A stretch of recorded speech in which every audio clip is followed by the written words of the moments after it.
안녕하세요. 창세기 6장 구원하기 위한 심판입니다.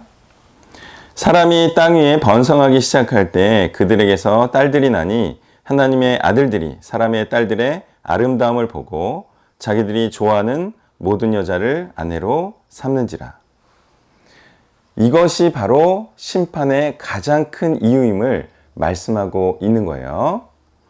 자, 그로 인해 하나님께서는 나의 영이 영원히 사람과 함께 하지 아니하리니 이는 그들이 육신이 됨이라고 말씀하시는데요. 이는 사람의 뜻이 하나님의 뜻과 달라서 하나님께서 영원히는 사람과 함께 할 수 없게 되었다는 것을 의미하는 것이고요. 사람들의 뜻이 육신적이라는 것은요, 자신이 좋아하는 여자와 결혼해서 자신을 기쁘게 하는 삶, 자신을 위하는 인생을 사는 자들이 모두 되었음을 의미하는 것입니다. 이러한 자들 중에서는요, 하나님의 아들들, 즉 하나님의 형상을 닮은 의인의 후손들도 있었는데요.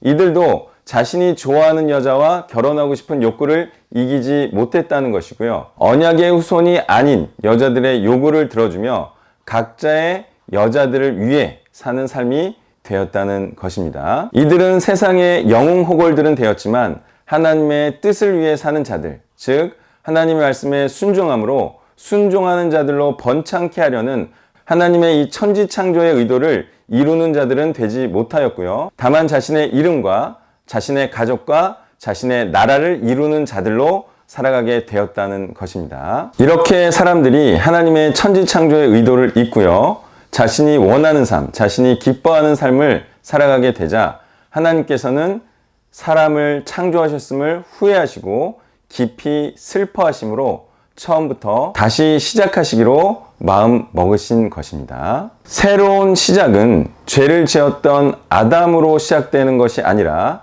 죄를 짓지 않은 노아를 통해서 시작되는 것인데요.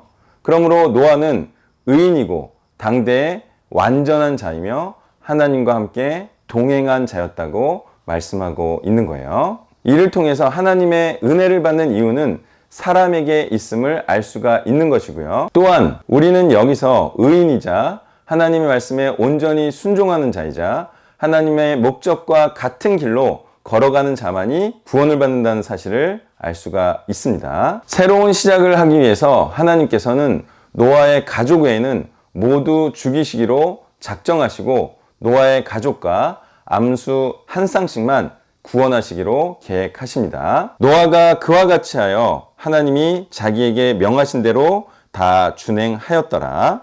노아는 하나님의 이 명령에 순종함으로 자신이 의인이자 하나님의 말씀에 온전히 순종하는 온전한 자이자 하나님의 뜻과 같이 이 세상을 하나님의 말씀에 순종하는 자들로 가득 채우기를 원하는 자임을 성경이 말씀하고 있는 것입니다. 오늘 창세기 6장을 통해서 구원은 아무나 받는 것이 아님을 알 수가 있었고요. 결국 자신을 위해서 살아가는 자들은 심판을 받는다는 사실을 알 수가 있었습니다. 감사합니다.